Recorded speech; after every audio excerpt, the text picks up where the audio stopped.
Saludamos a Felipe Vega de la Cuadra, psicólogo social, y con él vamos a hablar de reflexión política. Primero le pido disculpas porque nos hemos extendido con el tiempo, Felipe. He disfrutado. ¿Cómo va Mónica, Jaime, queridos amigos? He disfrutado escuchando al economista Ruiz. Creo que es un hombre lleno de razón. Brillante. Es un hombre brillante, que nos pone el panorama frente a los ojos. Pero ahí me hago una pregunta que es, Jaime y Mónica, la que me hice con ustedes en la noche del fraude el día domingo 13. ¿Es eso lo que debemos hacer? Es decir, ser una voz que clama en el desierto, que grita que la realidad nos ha rebasado, que hemos cometido estupideces como renunciar al eje Manta-Manaos, que era uno de los proyectos de la Revolución Ciudadana, y renunciar porque no debemos hacer nada con China. Y ahora Perú está terminando el eje entre la costa peruana y Manaos. Es decir, y lo que el economista clama para que tomemos razón y miremos eso. ¿Debo seguir haciendo eso o debo empezar a hacer pedagogía social? Porque no es entendible que las personas en el Ecuador sigan aplaudiendo que el presidente está de paseo, mientras el Ecuador está hundiéndose más en el desastre. Y aquí la única persona que da la cara frente al fraude es la señora Atamaín y el señor Pita a medias, ¿no? Y mientras el presidente está fuera del país, mientras el beneficiario del fraude está allá. Entonces, ¿qué hacer, Mónica, y qué hacer, Jaime? Poner esta realidad brutal que cada vez es peor, como nos advierte el economista Ruiz, con enormes acierto y con muchísima lucidez. ¿Qué hacemos? ¿Seguir poniendo delante de la gente si eso no les llega? ¿O empezamos a hacer pedagogía, empezamos a aplicar lo que yo poco he aprendido de psicología social para tocar el corazón y el alma de las personas que están inducidas por años de propaganda, de invasión a sus mentes y a sus emociones, para que sientan, actúen y piensen como piensan? Esta es la pregunta que me he hecho en serio desde que estuvimos juntos el día 13, Mónica y Jaime, y que ahora pretendo más bien canalizar todas mis reflexiones, por eso he pedido que le pongan como reflexión política, todas mis reflexiones para empezar a tocar la conciencia de las personas, de esas personas que tuvieron, por ejemplo, para entrar en materia, si usted que me está escuchando, que me está viendo, que nos está escuchando y viendo, en algún momento pensó que era justificable la actuación de las Fuerzas Armadas con los 4 niños de las Malvinas, si en algún momento pensó y dijo, sí, está bien que traten así a los delincuentes, yo quiero llamarle a la conciencia. Acaban esos 4 de esos 17 miserables asesinos y torturadores y perversos, porque son perversos con lo que hicieron a los niños, acaban de reconocer por miedo a la sentencia que les va a caer por desaparición forzosa, y usted, Mónica, me corregirá si me equivoco, porque son 2 juicios, desaparición forzosa y la otra es por asesinato extrajudicial, ¿no es cierto? En desaparición forzosa y torturas ellos van a tener una sanción muy seria porque es un delito de lesa humanidad. Y aterrorizados por eso, 4 se deciden a delatar a todos los demás y explicar lo que han hecho en la esperanza de bajar la sanción. Y nos cuentan la cosa más horrorosa que puede imaginarse una persona, con 4 niños. Pero yo quiero preguntarle, ¿usted pensó que actuaron bien? ¿Sigue pensando que actuaron bien? ¿Sigue justificando diciendo es que son delincuentes? Esa lógica y esa conclusión es la que quiero llamar la atención, porque usted está justificando la tortura, la brutalidad, que le disparen al lado de la cabeza a un niño de 11 años arrodillado y desnudo en el piso. Piense si fuera su hijo, piense si fuera su nieto, piense si fuera el vecino, el niño de la escuela en donde usted es profesora o profesor, ¿no? Y usted no va a justificarse diciendo, es que eran delincuentes. Es que eran negros. Es que eran pobres. Felipe, y eso avalaron incluso hasta periodistas, ministros de Estado. Ministros de que no eran angelitos. que no eran Claro. angelitos. Y ojo, Felipe, permíteme interrumpirte, pero es que el Claro, tema no, acá no, no no. solo es por la falta de empatía que como ciudadanos no podemos hacer de ponernos en los pies del otro porque no lo hacemos, ya no lo hacemos, ya no nos ponemos en los pies del otro, ya no nos ponemos en la camisa del otro, simplemente pensamos en nuestro metro cuadrado, hemos renunciado a la empatía como forma de vida, hemos renunciado a la solidaridad como forma de vida. Pero luego también viene, ¿no? Tienes 17 personas procesadas por desaparición forzada. ¿Pero estamos hablando de un hecho aislado o estamos hablando de una forma sistemática de gobierno en donde se premia, en donde se aupa, en donde se motiva a violar derechos humanos? Tenemos a un presidente que por más de 5 ocasiones ha salido a decir que hagan lo que hagan, los acusan de lo que los acusan, les va a garantizar la impunidad. Tenemos Sí, señor. instituciones de gobierno que aplauden cuando alguien que ha ejecutado extrajudicialmente a una persona que no ha seguido un debido proceso, que no ha determinado una responsabilidad penal, te dice, el gobierno está con ustedes, sigan así. O sea, estás llamando abiertamente a torturar y matar personas. Ah, pero cuando te Claro, choquen la cara, los únicos procesados son 17 militares. ¿Y dónde están las claro. cabezas? ¿Dónde están los líderes? ¿Dónde Exactamente. está el gobierno? ¿Por qué estos no son Pero todo, crímenes comunes, pues? no, no, no. Todo esto es un sistema que yo quiero entender por qué las personas, Mónica y Jaime, por qué las personas adscriben a este sistema brutal. Y no solo adscriben, sino que vuelven a elegir este sistema. Y esta norma de conducta inhumana, brutal, repudiable, execrable, ¿no? ¿Cómo la gente puede, y quiero ponerles un ejemplo a nuestra audiencia, que hay que poner algo muy gráfico para hacer pedagogía, ¿no? Hay una película que a mí me encantó esta película, es de Quentin Tarantino, uno de los grandes directores contemporáneos de cine, y se llama Django desencadenado. Actúa Samuel L. Jackson como Django, un esclavo sureño que está en el momento de la manumisión cuando se terminó la esclavitud en Estados Unidos, y Leonardo DiCaprio actúa como su amo, como el dueño de haciendas y productor de tabaco sureño que tiene esclavos y que se ve obligado a soltarlos. Pues bien, ¿en dónde va la cuestión ejemplificadora? Está caminando en su caballo Leonardo DiCaprio y al lado va a pie Samuel Jackson. Y Samuel Jackson le dice, mira, allá hay un esclavo a caballo. Porque ve a otro esclavo manumitido, que ya no es esclavo, andando en un caballo. Y entonces Leonardo DiCaprio le dice, pero ¿y tú qué quieres, un caballo? Y el otro dice, no, yo no quiero un caballo. El esclavo dice, no, yo no quiero un caballo. Quiero que ese esclavo no ande en caballo. Yo quiero que él no tenga un caballo. Imagínate, Mónica, un esclavo que ve a otro esclavo que ha superado la esclavitud y que dice, yo no quiero que él supere la esclavitud. Esta lección que nos pone Quentin Tarantino en la película, Django desencadenado, es lo que nos pasa en el Ecuador. En el Ecuador la gente no está votando por un proyecto político, la gente no está votando por un futuro, está votando porque no quiere que los iguales a él tengan salud, porque no quiere que los iguales a él tengan educación, porque no quiere que tengan trabajo. Esto no es por maldad de la gente, es por inducción. El esclavo no quiere que se acabe la esclavitud, no quiere ver a los otros libres. Este es el fondo psicológico que estamos viviendo en el Ecuador, Mónica. El fondo en el cual está bien que maten a otros niños. Está bien que maten a todo niño pobre, a todo niño negro, que les hagan pedazos.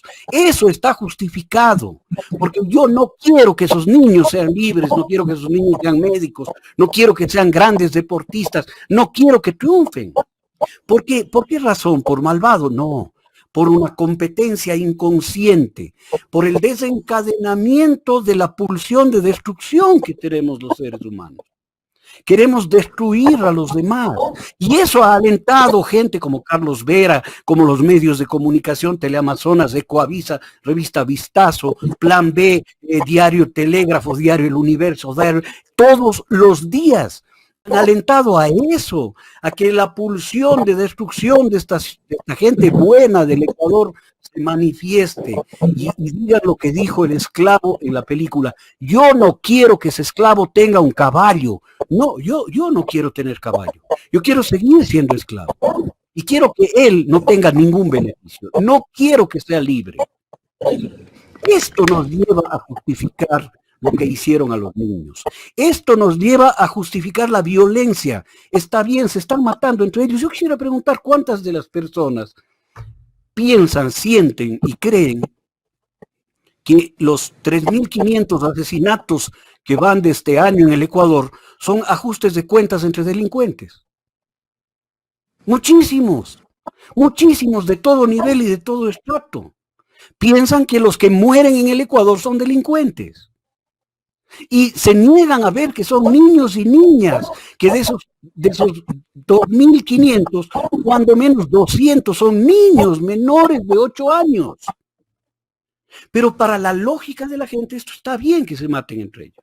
¿Cuántos aplaudieron las masacres carcelarias, Mónica? ¿Cuánta gente aplaudió las masacres carcelarias? ¿Saben por qué? Por esta lógica. Yo no quiero que ellos estén bien. Yo no quiero que ellos coman. Yo quiero que ellos se mueran. Y si les matan está bien. Y con eso justifica toda la acción de gobierno. Toda la acción autoritaria del gobierno. Este es el grave problema sobre el que quiero poner el dedo. Porque es un problema que nos compete. Es un problema que le estoy generando yo con mi pensamiento. Se muere el Papa. Es que los ejemplos son muchísimos, mi querida Mónica. Se muere el Papa y las expresiones que yo he leído aquí, por fin se murió el mafioso. Por fin se murió el mafioso. ¿Mafioso de qué? El hombre más bueno que ha tenido el Vaticano. El hombre más humilde que ha tenido el Vaticano. El hombre que entregó lo único que tenía a una fábrica de fideos, de una cárcel en Italia para que los presos coman, porque tenía la obligación moral, ética de dar de comer al hambriento y proteger a los prisioneros, como lo dijo Jesús, pues. No. Y esa es la contradicción, ¿no? Claro, esa es la contradicción. Y eso porque los que además, Felipe, son los que más vemos en evidencia cómo se van volviendo menos empáticos, menos solidarios y menos humanos, son casualmente los mismos que los domingos van a rezar a la iglesia, se arrodillan, se golpean el pecho y te dan la paz. Y te dice, perdona nuestras ofensas como también nosotros perdonamos a los que nos ofenden. Y poco o nada les importa el prójimo, ¿no? Claro, estaban en primera fila en el velorio y en el entierro y en la misa y en las honras fúnebres del Papa Francisco, ¿no? Estaban en primera fila. Estaban en primera fila. Gente que le trató de hijo de tal, izquierdoso hijo de tal, representante del demonio en la tierra. Estaba en primera fila. Bueno, llegó atrasado, ¿no? El señor Milei. Pero ahí estaba, diciendo que se murió el hombre, un hombre bueno. Esto es lo que nos está pasando, cara. Esto nos está pasando. Eso lleva al ecuatoriano y al ecuatoriano, más allá del fraude, que no lo voy a cuestionar, el fraude existe, ¿no? Más allá del fraude y de todo el proceso fraudulento de años, más allá de eso, hay cuando menos un 44% de ecuatorianos que han votado por esto. Por el autoritarismo, por el asesinato, por la impunidad, por el abuso, por el robo, por el descaro, han votado por eso. La pregunta es, ¿por qué votan por eso? ¿Por qué pueden ir y bailar con el cartón en el fango? Claro. Te quiero Porque agregar su algo, alma. no sé si sirve para el análisis, Felipe. Dígame. Recuerda tanto que cuando tuvimos la época de la Revolución Ciudadana, estos 10 años de gobierno, se crearon, por ejemplo, esta obligación que ya existía en la ley, pero se comenzó a ejecutar con mucha firmeza el tema de la afiliación al Seguro Social. Es decir, romper este sistema de subempleo en donde tenías trabajadoras domésticas, donde tenías personas que les dabas ni siquiera el sueldo básico porque no se los reconocías y luego pues afiliarlas menos. Y recuerda que una de las políticas fue garantizar la afiliación durante todos los años de servicio y se crearon los mecanismos para controlar, incluso para sancionar penalmente la no afiliación. Y te comento, ¿no? Porque es cuestionable, obviamente, votar por alguien que promueve una política violatoria de derechos humanos, que te tuvo 14 horas sin luz y todo esto. Pero mira la reflexión, y que coincide mucho con lo que tú acabas de decir. Yo tengo amigas, compañeras, personas a las que evidentemente quiero mucho, pero que cuestiono desde el fondo de mi corazón hoy en día. Porque una de las reflexiones era, yo no voy a votar por Luisa González, porque si vuelve este movimiento político, voy a tener que afiliar a la empleada. Voy a tener que afiliar a mis empleados. Entonces, perdóname, pero ¿dónde está tu conciencia? ¿Dónde está tu responsabilidad? No voy a decir ni patronal, tu responsabilidad humana, moral. O sea, mientras tú vives bien, poco o nada te importa lo que la persona que trabaja para ti tenga. O sea, ella sí puede llegar a vieja y no tener dónde morirse, no tener jubilación, no tener cobertura de salud. Ah, ¿por qué? Porque tu economía está en peligro. Pero es que no me alcanza. Bueno, pues si no te alcanza, entonces quiere decir que no puedes tener pues una trabajadora doméstica en tu casa. Pero ese es el nivel. Entonces, hasta cierto punto, no le hagas a otros lo que no quieres que te hagan a ti. No, es que yo ya lo viví. Yo padecí, en algún momento no tuve recursos. Y ahora cuando medianamente tengo algo, pues le hago al otro lo mismo que me hicieron a mí. No mejoré como persona. No cambié como persona. Me convertí en lo que tanto critiqué, en lo que me hacía daño. Sí, Mónica, ahí solo yo te haría un pequeño ajuste en la lógica muy, muy chévere que has puesto, porque es un análisis de la realidad real, ¿no? El problema no está en el ascenso social de la que tiene una empleada doméstica, porque muchos no han ascendido, ni siquiera han ascendido, están en la clase media y media baja, ¿no? Pero sí pueden, por ejemplo, darse el lujo o el gusto de ir a comer en un restaurante y gastarse $150 y no poder pagar los 40 o 46 dólares que deban pagar de afiliación a su empleada. El problema está en lo que yo te estoy diciendo. Yo no quiero que él tenga un caballo. Yo no quiero que ella tenga la seguridad social que debería tener yo como ama de casa. Pero yo no voy a tener porque eso es de longos. Eso es de pobres. Entonces estoy en una disyuntiva muy grave. Si yo no puedo tener, porque además me parece el colmo irme al hospital del seguro, ¿no? Yo tengo que ir a la clínica privada, ¿no? Así venda la casa o lo que sea, o me endeude para el resto de la vida, yo voy a una clínica privada. Yo no quiero estar afiliada a la Seguridad Social, pero ella tampoco. Ella no debe tener vacaciones. Es decir, es un mecanismo más de fondo, es más de la psicología profunda de las personas.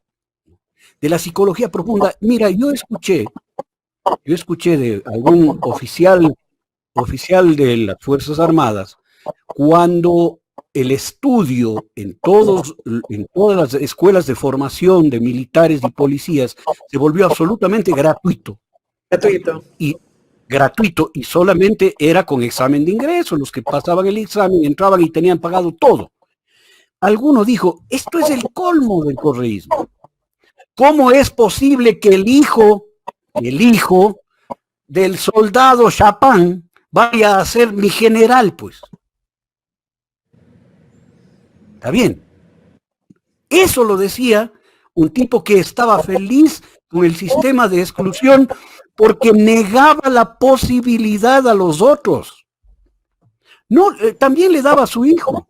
No, pues, pero él tiene que pagar para demostrar su poder económico, que no lo tiene. Pero él sentirse por encima de los demás es importantísimo. Tener el amor del amo es importante. Por eso esa señora se revolcaba con el cartón, porque sentía que el presidente la ama. Por eso esas otras señoras salen en videos diciendo, yo le amo, yo rezo por usted, ahora ayúdeme que tengo artrosis y no tengo remedios. Es más importante tener el amor del amo, como el caso de Samuel Jackson, a tener libertad y tener condiciones mejores. Esto es lo de fondo, lo que yo pido que las personas reflexionen y miren, porque nos hace equivocar, nos lleva a seguir siendo esclavos. ¿En dónde termina la historia de Samuel Jackson? Cuando se niega a que ningún esclavo tenga libertad, o tenga un caballo, o tenga una casa, o tenga dignidad. A que sigan siendo esclavos y cada vez en peores condiciones. No. Allá estamos yendo. Y el economista Ruiz nos dice un panorama extenso de a dónde estamos yendo, ¿no? Claro, cuando estemos recibiendo los latigazos, vamos a mirar y no vamos a decir la culpa es mía por haber impedido la libertad, sino vamos a decir, la culpa es de la vaca. Usted ha leído el librito ese que se llama La culpa es de la vaca, ¿no? Que siempre hay que encontrar a alguien para echarle la culpa. O esa propaganda que decía hace años, ¿por qué no estamos en las páginas amarillas? Y se iban diciendo el uno al otro, ¿y por qué no estamos en las páginas amarillas? Hasta que llegaban a la señora que barría y le preguntan, ¿y por qué no estamos en las páginas amarillas? Es decir, siempre hay que buscar un culpable en esto. Y aquí tenemos culpables chéverísimos, ¿no? O sea, este oligofrénico, que es un asambleísta cuencano de apellido Castro, ¿no? Adrián Castro. El apellido, este exactamente. Dice que ¿por qué Luisa González no está en Esmeraldas luego del terremoto? Oye, idiota, Cintia no es la presidenta. La pregunta es, ¿por qué tu jefe, tu amo, no está en el Ecuador, pues? Perdóneme que haga este llamado de atención, porque yo a este muchacho le conocía de niñito y creo que tengo como el derecho de jalarle la oreja, pues, ¿no? El derecho de jalarle la oreja y de pendejo, no digas boberías, ¿no? Pero el fondo de todo está en esto. No nos damos cuenta cómo nos han dañado el alma, Mónica. Nos han dañado el alma, nos han dañado la humanidad. El momento que nos alegramos que a 4 niños les hagan lo que les hicieron a los 4 niños de las Malvinas. En el momento en el que miramos para otro lado cuando hay 31 desaparecidos en iguales condiciones. Miramos a otro lado cuando hay una fractura brutal que envenena toda una provincia. Y claro, los ecologistas ahí no dicen nada, ¿no? Porque tienen también envenenada el alma. Porque también tienen envenenada el alma. Y hay un terremoto en Esmeraldas y todo el mundo se calla y todo el mundo sigue mirando al viaje del señor Noboa, que entre paréntesis hay cosas que hay que puntualizarlas, mi querida Mónica. Por ejemplo, en diplomacia nada es inocente. Nada. Es un principio. Yo entiendo que la señora canciller, claro, todo lleva un mensaje, que la señora canciller no entiende, ¿no? Y entonces ella puede decir que ha sido una maravilla reunirse con el secretario general iberoamericano para evaluar la cumbre iberoamericana de Cuenca. O sea, ¿qué podían evaluar de ahí? Que no hubo ningún presidente, que fue un fracaso absoluto. Bueno, ella sigue entendiendo eso, hace como un gran logro del viaje aquello. Pero hay 2 elementos que a mí me llaman profundamente la atención. Número 1, el presidente del gobierno español, Pedro Sánchez, haya suspendido una reunión con el presidente del Ecuador. Ahí hay un mensaje muy fuerte. Eso es decir, yo no quiero reunirme con usted. Y no quiero reunirme con usted por algunas razones, pues. Claro. ¿Cuáles son las razones? España es el destinatario de toneladas de sustancias prohibidas que llegan en cajas de banano enviadas por la familia del presidente. Digamos, desde el puerto que administra la familia, la empresa que es de la familia, etc. El presidente Pedro Sánchez querrá poner distancia, pues. Hay la duda de un fraude. El presidente Pedro Sánchez querrá poner distancia. Ese es el mensaje de fondo que escamotean. Y hay otros más, Jaime. Porque si no pudo el presidente Pedro Sánchez en esa hora acordada, por último lo podía recibir en la tarde, si era en la mañana. Por supuesto, mira, y sucede, yo he visto, yo he acompañado en algunos actos diplomáticos a presidentes del Ecuador, y llega el presidente, saludan, hacen el acto protocolario y se excusa. Y deja que trabajen los equipos. No. Ok, eso no sucedió. El mensaje es claro. Y vamos a otro. Se va a Emiratos Árabes Unidos. ¿Quién le recibió allá, Jaime? El ministro de Relaciones Exteriores, creo, ¿no? No. El ministro de Justicia. ¿Qué tiene que ver el ministro de Justicia? ¿Cómo así el ministro de Justicia de un país le recibe al presidente de otro? Eso es un mensaje muy potente. Es decir, usted viene a hablar a mi país, sabe que hable con el ministro de Justicia porque usted está cuestionado en su país. ¿No? Porque mi gobierno no quiere embarrarse en nada. Entendamos que es un gobierno islámico, en donde estas cosas tienen muchísimo peso, ¿no? Mucho peso. Entonces le manda al ministro de Justicia.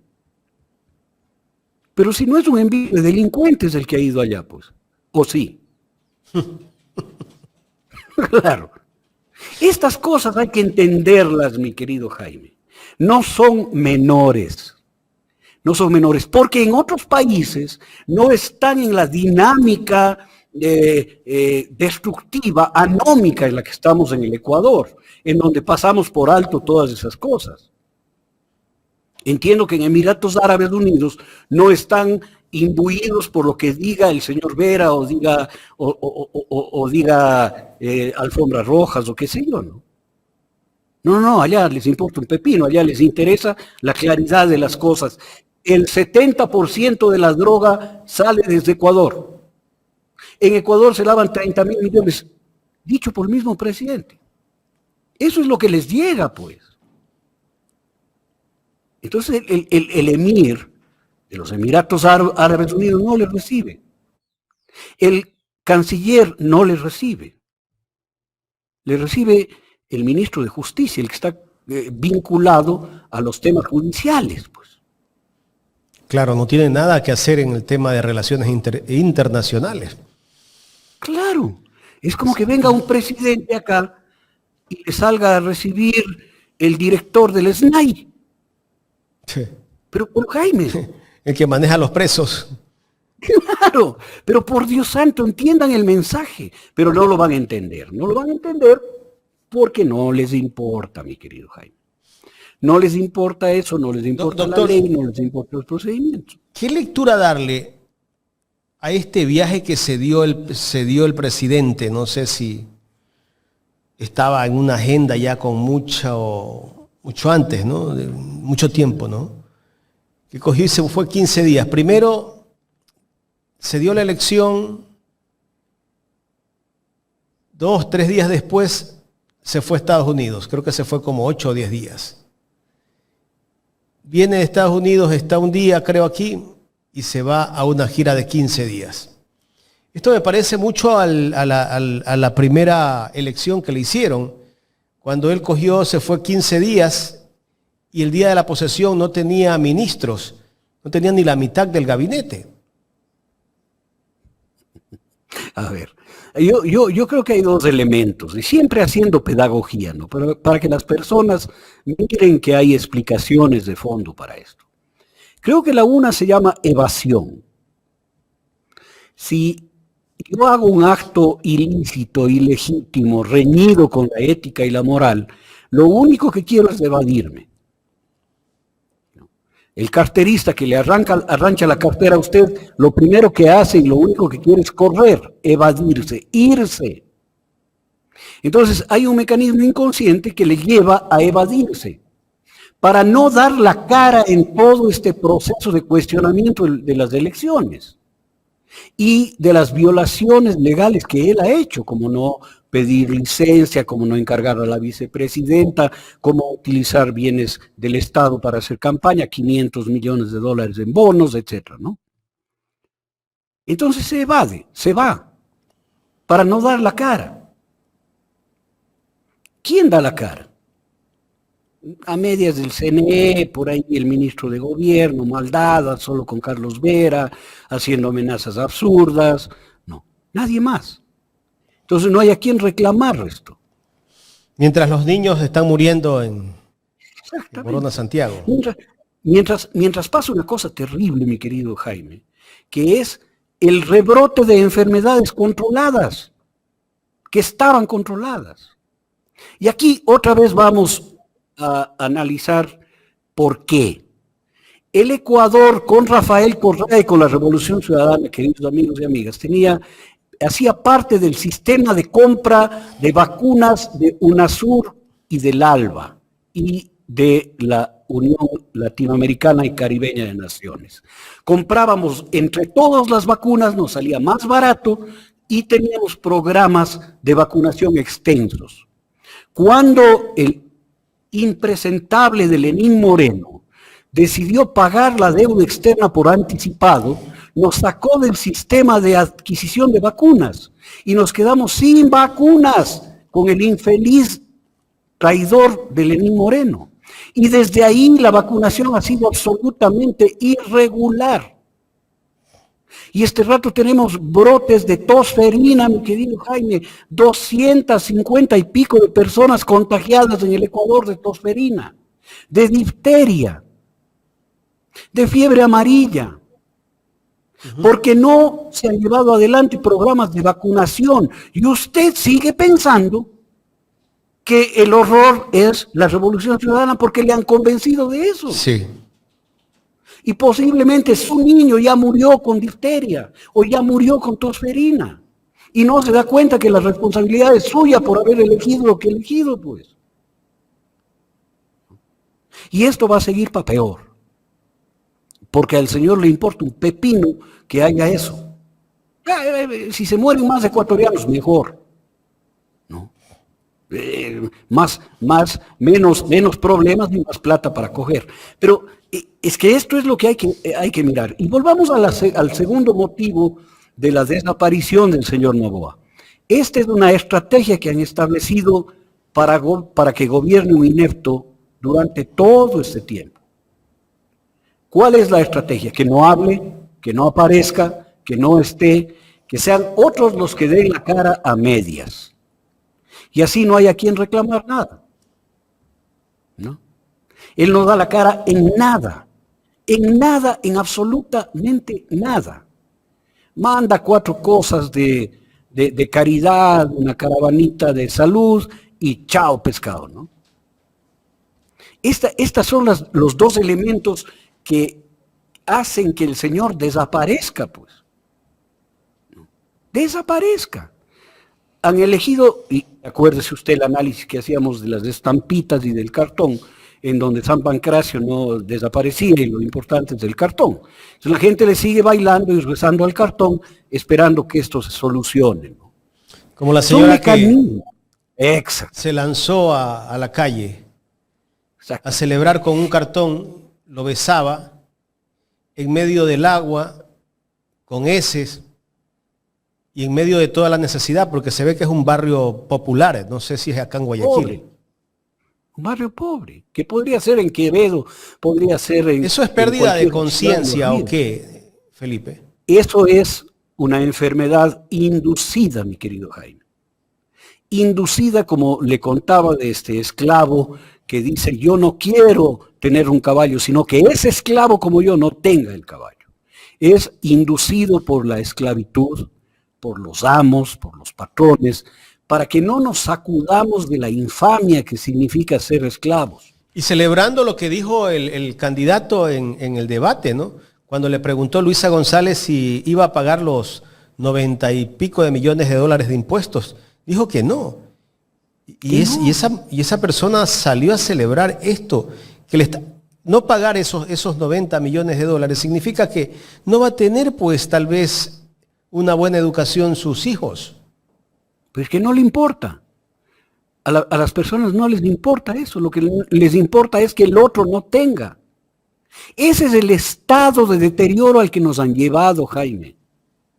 Ese es el estado brutal de deterioro humano al que nos han llevado y del cual tenemos que salir. Y esto se sale a través de la solidaridad, de pensar que los niños en el Ecuador a los niños debe respetárseles la vida. No importa si son negros, si son pobres, si viven en condiciones de pobreza o no. Todo niño y toda niña y adolescente merecen protección, derechos y cuidado en el Ecuador. Todos y todas. Tenemos que entender que las armas que hemos dado a las Fuerzas Armadas y a la policía no son pues para que maten, torturen y quién sabe qué más cosas y ejerzan sus perversiones, pues. Sino que son para que nos protejan, para que protejan a esos niños y a esas niñas. Esto es lo que tenemos que cambiar en el fondo. Por eso yo estoy planteando una cruzada de educación, de pedagogía social, para entender que el problema no está en el señor Noboa. El señor Noboa quiere llevarse todo desde que nació. El problema está en la gente pobre que quiere que se lo lleve. Felipe, ¿qué va a pasar? ¿Qué va a pasar ahora? Porque ya ganaron la presidencia ellos, ¿no? Medios sospechoso todo. Pero bueno, va a gobernar 4 años. Cuando tenga que rendir cuentas y diga no puedo hacer lo que yo tenía dentro de un plan de gobierno, ¿a quién le va a echar la culpa? Todavía el pueblo, la gente que votó por él, seguirá creyéndole que la culpa de todos los problemas es Correa. ¿Qué va a pasar? Depende de nosotros, Jaime. O la gente, como dicen en mi barrio, se va a cabrear ya. A ver, depende de nosotros cuánto podamos hacer pedagogía con nuestra gente. Para que la gente se dé cuenta y despierte. Yo creo que esta es una tarea que parece enorme, pero es una tarea que fructifica, ¿no? El hablar a las personas, el hablarles afectuosamente, ¿no? Sin acusarles de ustedes, qué sé yo, florindos, locos, enfermos. No. Hablarles como gente que ha sido engañada, que está estafada, y que tiene que sacudirse y volver a tener sensibilidad para los niños, las niñas, para los pobres, para los enfermos. La solución no es hacer pollos solidarios cuando tienes un enfermo en el barrio, Jaime. La solución es que haya programas y políticas públicas de salud para que esa persona enferma vaya a un hospital y sea atendido y sea curado. No que yo haga un pollo solidario, porque con eso no ayudo nada. Esas cosas hay que darse cuenta.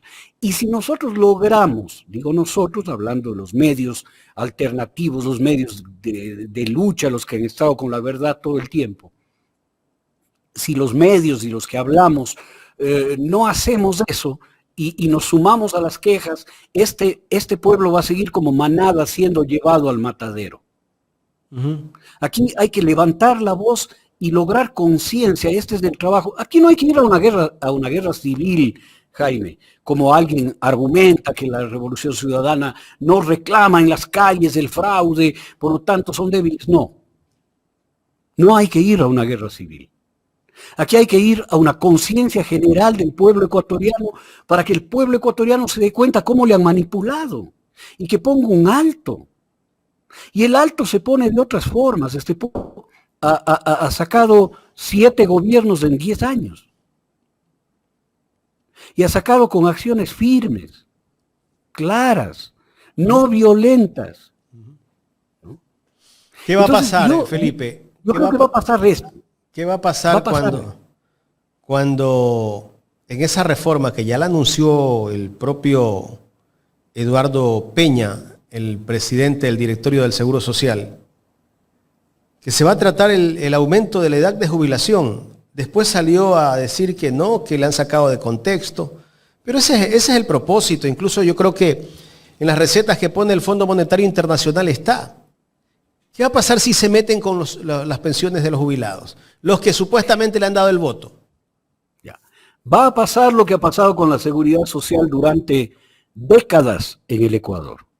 Acuérdate tú, mi querido Jaime, que León Febres Cordero hizo un referéndum, una consulta popular, preguntando si se debía privatizar el seguro social. Y la respuesta contundente fue no.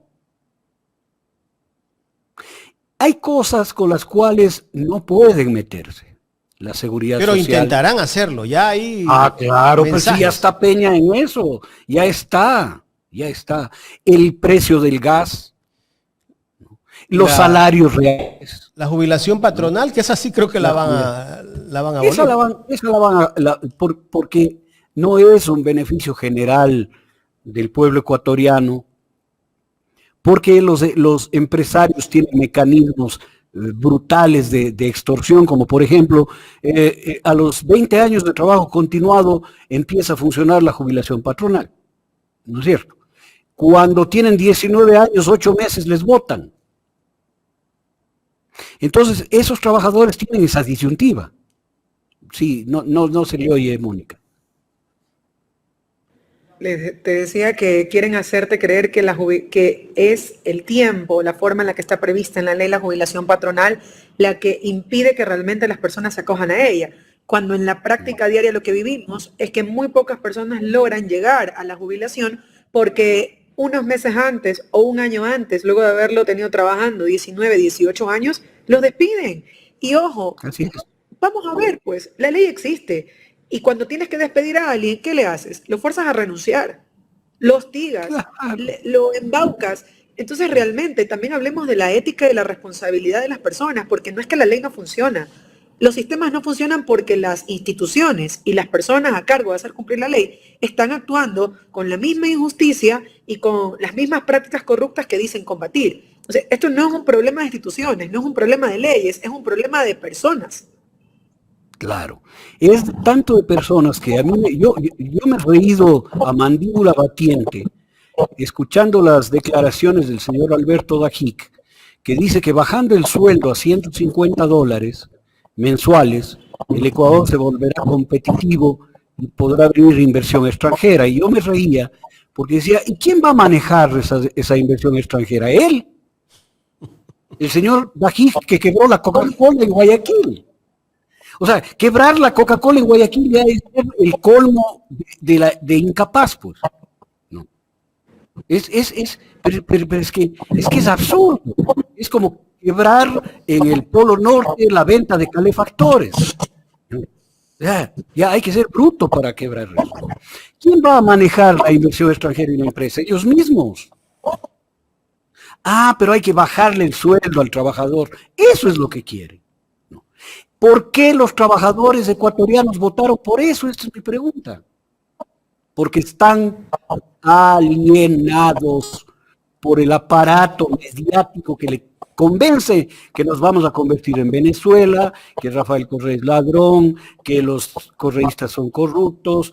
Este es el problema, que le inculcan odio, que le meten miedo, cuando los problemas reales son generados por gente como Dajic. Él no debería tener ética y moral para hablar en el Ecuador, pues. ¿No? Peor representar a los empresarios. Si es el peor de todos los empresarios y el peor de todos los vicepresidentes que hemos tenido.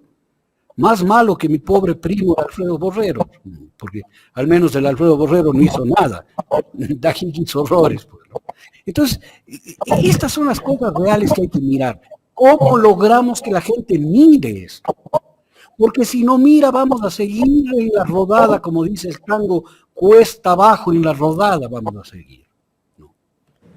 Hay que poner un alto a esto. Hay que cambiar el fondo del alma. Hay que cambiar el sentimiento, hay que volvernos empáticos, como decías tú, Mónica. Hay que volver a recuperar la empatía, hay que volver a recuperar la ética. No puede ser posible que alguien se quite una deuda de 94 millones de dólares con un decreto y nosotros lo aplaudamos. Es que esto no puede pasar. Hay que recuperar la ética y los empresarios que apelan a la honestidad en sus acciones, por Dios, exijan la honestidad pues al hombre por el cual han votado, ¿no? Y todos quieren lo mismo, claro. Claro, todos quieren lo mismo, todos quieren pasar de agache, todos quieren enrolarse en negocios turbios, todos quieren beneficiarse del Estado. Y esto va para las autoridades de control, esto va para el Tribunal Constitucional, para el Tribunal Contencioso Electoral, esto va para el CNE, esto va para la Asamblea, esto va para todas las entidades, para la Contraloría. Retomen la ética, por Dios santo. Si esto no es un concurso de quién es más pilas y más sinvergüenza. No somos un GDO, somos un país, no somos un grupo de delincuentes organizados. Somos una nación con historia, con futuro, con dignidad. Nosotros hemos heredado a Manuela Sáenz, a Manuela Cañizares, nosotros somos herederos del Mariscal Sucre, somos herederos de Abdón Calderón, somos herederos de Eugenio Espejo, no somos herederos de Fito, del Chato, del Gordo Lucho, no. Esto es un poco lo que hay que empezar a restituir. Nuestros padres tenían una actitud diferente ante la vida y ante ante el dinero y ante la dignidad. No, no puede ser que ahora todo sea una feria de, oye, me voy a un evento en Quito y veo a los funcionarios de un ministerio, todos son chiquillos y chiquillas desaforados por tener el mejor teléfono, las mejores joyas, el mejor carro. No puedes administrar un país así. No puedes rodearte de gente que ve la vaca gorda en el estado en donde puede tener recursos inagotables. Es gente que entra a servir. Vean los zapatos de su santidad el Santo Padre, pues. Zapatos pobres que han caminado en el fango de la pobreza, en donde deben caminar los funcionarios, no andar con zapatos Louis Vuitton y carteras de $5,000, pues. Funcionarios de quinta línea de un ministerio. Esto es lo que nos está pasando, Mónica y Jaime. Y este es el grito que yo también lanzo, como lanza el economista Ruiz. ¿No? Él dice, dense cuenta dónde vamos en la economía, dónde vamos a la política. Yo digo, dense cuenta en dónde vamos como seres humanos. A justificar lo injustificable, a alegrarnos por el asesinato, a aplaudir las trafacías y los robos. Este es el grave problema. El rol que tenemos nosotros, Jaime y Mónica, el rol que tenemos como comunicadores, ¿no? Felipe, ¿qué va a pasar si la presidenta de la Asamblea, de la próxima Asamblea, es la madre del presidente de la República? ¿Ya Ecuador será una monarquía o qué? No, va a ser un gran guiñol. Hay una obra de teatro de gran guiñol, de títeres, que se llama Ubu Rey, de un actor francés, Alfred Jarry. Y ahí el poder lo detentan Ubu Rey, que es un imbécil que manda a matar a todo el mundo, y su esposa, que se llama Madre Ubu. Padre Ubu y Madre Ubu detentan el poder. Cuando una nación está administrada de esa forma, no es una monarquía. Es un teatro de títeres, macabro. No es posible que un país esté gobernado en dos funciones del Estado autónomas y con soberanía la una respecto a la otra, por la mamá y el hijo. Ya solo faltaría que la judicatura sea administrada por el tío. Pero no nos vayamos muy lejos, Felipe. Acaba de decir el día de ayer el ministro de Gobierno que su visión de esta constituyente para generar una nueva constitución al tamaño pequeñito de Daniel Noboa es que salga precisamente con delegaciones o con designaciones de cada una de las funciones del Estado. Entonces vamos a hacer la reflexión. En el Ejecutivo, Daniel Noboa enviará sus delegados, sus notables, sus idearios. Del Legislativo saldrá el que designa a Anabel Asín. De la Judicatura saldrá Godoy, y ya vemos cuál es la relación de Godoy con el presidente actual. De la función electoral saldrá el delegado de Diana Tamaín, que ya hemos visto quién es en la práctica. El hermano de Diana Tamaín. Y el Consejo de Participación Ciudadana, un Andrés Fantoni, que no ha hecho absolutamente nada para designar autoridades de control, que ha incumplido el mandato por el cual existe el Consejo de Participación Ciudadana y que también se ha mostrado como un súbdito del Ejecutivo. Entonces, ¿en serio vamos a creer en la pantomima de una asamblea constituyente, de una nueva constitución que garantice, proteja y tutele derechos de los ciudadanos para un mejor país, para una mejor gobernabilidad? ¿O vamos a diseñar el libro de la monarquía de la familia Noboa Balbonesi para perennizarse en el poder? A ver, ahí hay dos cosas importantes. Uno, para el señor ministro de la Gasca, de Gobierno de la Gasca.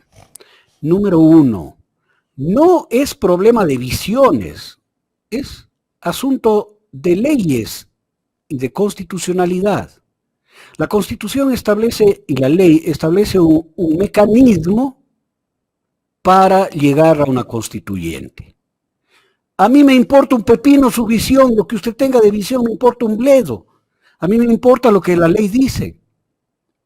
Usted puede tener la visión de que usted debe sentarse a hacer una constitución y metérnoslas por las orejas. Pero ¿sabe qué? Su visión me tiene sin cuidado. A mí personalmente. Su visión me importa un pepino, sea feliz con ella. Puede hacer lo que le dé la gana con ella. Pero la vía constitucional es una y no hay que violentarla. Eso en primer lugar. En segundo, él está dejando entrever la intención real de Daniel Noboa, y no diré de su gobierno, porque todos son empleados de Daniel Noboa, ¿no? La intención de Daniel Noboa es hacer una pantomima para despedazar la Constitución del año 8. Nada más. ¿Y qué quieren hacer, Claro. Felipe, con esa Constitución? ¿Qué quieren hacer? Quitar todos los derechos, quitar todos los frenos a la invasión y desterritorialización del Ecuador, Privatizar. quitar todos los frenos, claro, a la privatización, quitar todos los límites impuestos a la intervención extranjera. Es decir, quieren hacer tierra de nadie porque eso le conviene para sus negocios. Punto. Ahora, van a desplegar un aparato gigantesco de propaganda y van a vender como que es la Constitución chavista. Ya les estoy diciendo. Una Constitución chavista que hay que desmontar, y la gente va a decir, sí, es una Constitución chavista. Y pondrán a los voceros para que vayan a los medios, ¿no? Claro, y nos tienen convertidos en Venezuela, y estamos peor que Maduro, y esto hay que destruir, y traerán venezolanos y venezolanas, y nos meterán por los ojos, y dirán que esta es... Claro, claro, esto va a ser, y además va a haber una campaña de horror contra la Revolución Ciudadana otra vez, y una campaña de horror contra la Constitución de Montecristi, y van a terminar con el apoyo de la gente y el fraude necesario, ¿no? En una consulta popular, porque no van a ser constituyentes. Van a hacer una consulta popular, ya lo dejó entrever este señor en su visión, ¿no? Que van a hacer una consulta popular en la cual van a preguntar, ¿quiere usted que un grupo de notables reforme la Constitución de Montecristi? Y la gente va a decir que sí, así diga que no. Ya la señora Tamayo estará con el señor... Como Pinta, hicieron señor... con el Consejo Transitorio. Exactamente, ya estarán... Yo no quiero ser pesimista, pero hablamos de la visión de José de la Gasca, que ha sido el alfil más eficaz del gobierno nacional en el momento actual. Todos sabíamos que no se podía destituir a la vicepresidenta de otra forma que no sea a través de un juicio político o a través de un proceso en la Asamblea Nacional. ¿Y qué tuvimos? ¿Qué tenemos hoy en día, Felipe? Una vicepresidenta destituida. Todos sabemos que la ley exigía y mandaba a que el presidente en funciones, si quisiera reelegirse o participar como candidato, tendría que pedir licencia. ¿Y qué hizo el gobierno nacional y qué hizo el Consejo Nacional Electoral? Pasarse por el forro la ley, pasarse por el forro la Constitución de la República, el uso de recursos públicos, la dilapidación, la puesta en escena de dádivas de campaña. Entonces, ¿realmente crees tú, Felipe, que el pueblo ecuatoriano, el actual, el de este 2025, tiene la capacidad de movilización para ponerle un freno a las visiones de José de la Gasca? Porque en la práctica se ha pasado por encima todo. Y entonces hablar de, por ejemplo, lo que le hace el propio Carlos Vera, de decirle, pero es que la Constitución dice esto, y él le dice, no, yo no le estoy hablando de lo que dice la Constitución porque eso es sociológico más que jurídico. Pero es que hasta ese nivel de razonamiento hemos llegado, de querer calzar todo, y no tenemos, por más de que seas tú, yo, Jaime, te voy a decir 1,000, 2,000 personas hablando de lo inconstitucional que representa cada frase de José de la Gasca.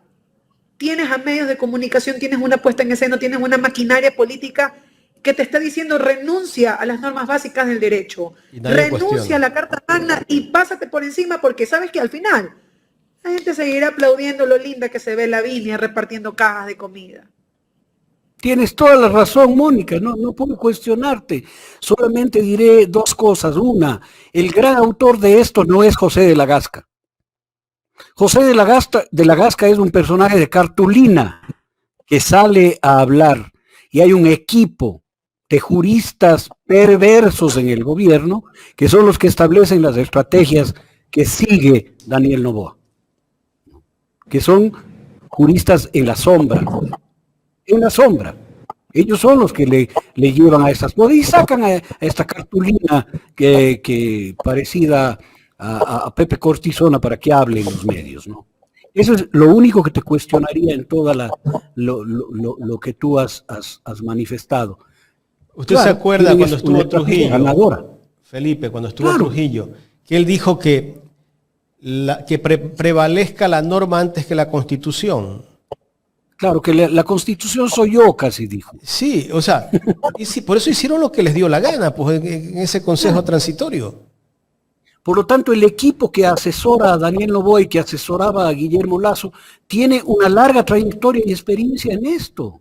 Son expertos en violación constitucional y legal. No. Y lo van a lograr, Mónica, lo van a lograr. Definitivamente, en eso yo no puedo contradecirte en nada. Pero eso lo único que significa es que la lucha es un poco más larga. Es un poco más larga. Yo no voy a dejar de tocar la conciencia de las personas. Con más razón voy a tocar la conciencia de las personas. Cuando los militares que tanto se vanaglorian de ser anticorreístas se queden sin posibilidad de poner un recurso de amparo, cuando venga un superior y les sancione y les bote del servicio y les firmen la baja arbitraria y no tengan a dónde mirar la cara, ahí empezarán a pensar que algo está mal, pues, ¿no? Que algo está funcionando. ¿Y hasta cuándo podrán hacer todo lo que plantean ellos o lo que quieren hacer? ¿Hasta cuándo? Depende. Hasta que el pueblo espabile. Ellos harán lo que quieran hasta que el pueblo espabile, Jaime. Hasta que la gente se dé cuenta que todo es una falacia. ¿Cuánto tiempo le toma a una mujer maltratada darse cuenta de que es víctima? Eso le va a tomar al pueblo ecuatoriano, darse cuenta de que somos víctimas de una clase voraz que lo que está haciendo es enriqueciéndose a costa de nuestra pobreza, y nosotros seguimos diciendo, no nosotros, la gente sigue diciendo, es que yo no quiero que él tenga un caballo, que pegue, patrón, él no tenga un caballo, que él no tenga libertad, que él no tenga educación, que él no tenga salud, que no tenga protección social, y que si hay una ley que dice que debe tener, que se vaya para el carajo la ley. Así que yo auguro la demolición de la Constitución, que es más o menos lo que pasó con la Constitución del 1906, que era la Constitución construida por Eloy Alfaro. Dos constituciones han tenido durabilidad en el tiempo en el Ecuador. La de 1906, que duró creo que 14 años, ¿no? Y la del 2008, que hasta este rato ya va durando 15. No, perdón, va durando 13. ¿No? Ya. Estas son las dos constituciones de las 20, las que más han durado en el Ecuador. Pero la Constitución de 1906 también fue demolida. Y hay una Constitución que garantizaba derechos, que es la de 1945, que ni siquiera fue proclamada por Velasco Ibarra, que fue sustituida inmediatamente antes de que entre en vigencia por la del 46. Entonces, esto es un poco el destino de los procesos de desarrollo social y de liberación que hemos tenido en el Ecuador.